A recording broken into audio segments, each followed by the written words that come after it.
Хойд бүс.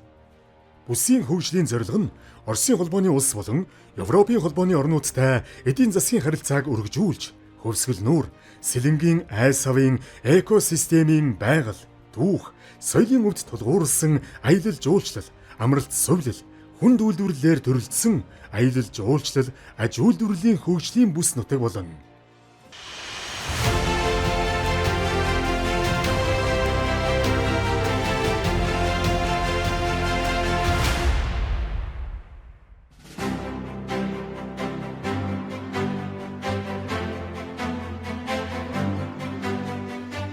Хойд бүсийн эрхэм хүндэт иргэдээ, эрхэм хүндэт Монгол Улсын ерөнхий сайдаа, эрхэм хүндэт улсын хурал, засгийн газрын гишүүд, орон нутгийн удирдлагууд, эрдэмтэн судлаачид, аж ахуй эрхлэгчид, баялаг бүтээгчтэй та бүхэнд энэ өдрийн халуун мэндийг хүргэж өгшүүлье.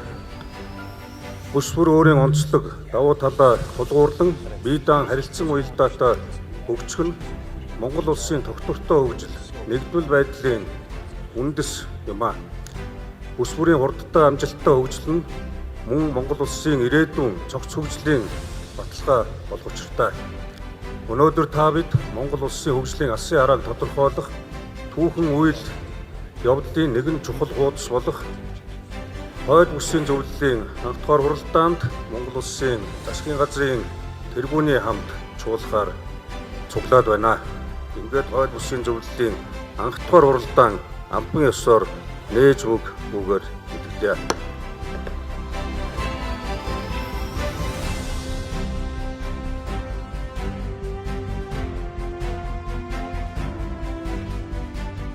Хамтарсан засгийн газар байгуулагдаж хурдтай хөгжлийн төлөө зориг гарган 14 гатсан мега төслөө эхлүүлье гэдэг ийм хөтөлбөр дэвшүүлсэн.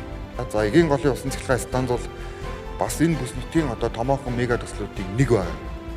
Тэгээ хойд бүсийн анх дугаар зөвлөгөөнөр өнөөдөр бид бүхэн хойд бүсийн хөгжлийг 2040 он хүртэл юу гэж харж байгаа юм бэ гэдгийг та бүхэн маань ярилцсан. Хойд бүсийн зөвлөлийн анх дугаар хуралдаанаар бүсийн хөрөнгө оруулалт хөгжлийн төслүүдийн эренбийг сонсохыг хүсэж байна. Хойд бүсийн зөвлөлөөр бүсийн зөвлөл цаашд ямар эргэцүүн орчинтой байх ёстой вэ гэдэг санаачлагыг сонсохыг хүсэж байна. Хойд бүсийн онцлог давуу болон сул талыг сонсохыг хүсэж байна. Хойд бүс тулгамдж байгаа амьдралын чанар ба тулгамдсан асуудал, эрүүл мэнд, боловсрол болон бусад асуудал дээр яг ямар асуудлуудыг та бүхэн маань нэгтгэн гаргаж байгаа вэ? Энэ 5 зүйл дээр засгийн газар суралцгаар ирсэн байна. Хойд бүсийн тэргүүлэх чиглэлээр мэдээж судлаачдын хувьд бол дөрвөн улирлын аялал жуулчлал хөгжих хамгийн боломжтой газар гэж үздэг. За яаж үүнийг бид нар дөрвөн улирлын болох юм? Дөрвөн улирлын зээлийн багцууд яаж гарах юм? Энийг та бүхэн хэрхэн харж байгаа юм? Яаж кемпүүдэд бид нар дөрвөн улирлын болох юм? Орон нутгийн нислэгээ яах гэж байгаа? Энэ бүх санаачлагыг нэгдсэн байдлаар өнөөдөр ярилцах нь чухал гэж үзэж байна. Эрдэмтийн зэсийн байжуулах үйлдвэр баригдсанаараа энэ бүс нутагт ямар хүртээмжтэй юм бэ? Энийг бид нар хамтдаа бас ярилцах хэрэгтэй. Бүсийн эдийн засгийн тэргүүлэх чиглэлийн зах зээлийн эрэлттэй уялдуулан аймагуудын мэргэжлийн болон техникийн боловсролын сургалтын байгууллагуудыг төрөлжүүлэн бүсүүдэд байгуулах тал дээр та бүхэн юу гэж харж байгаа юм?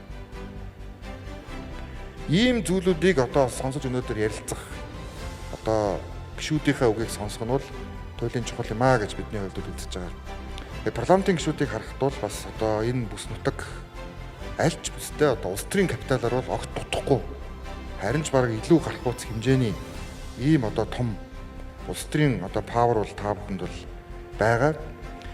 Хөвсгөл болгон Орхон аймаг нийт хойд бүсийн зөвлөлийн гишүүд, эрхэм амар ерхий сайдын Өлгийн нутгийнхан Булган аймгийнхан маань өнөөдрийн бүсийн зөвлөгөөний хурлыг зочин болж зохион байгуулж байгаа чин сэтгэлийн талархал илэрхийлье.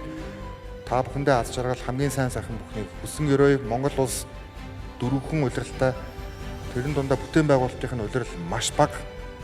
Тийм учраас бид нар энэ хавар, энэ зуныг их бүтээн байгуулалтандаа өрнүүлэхийг та бүхнээс хичээнгүйлэн хүсье.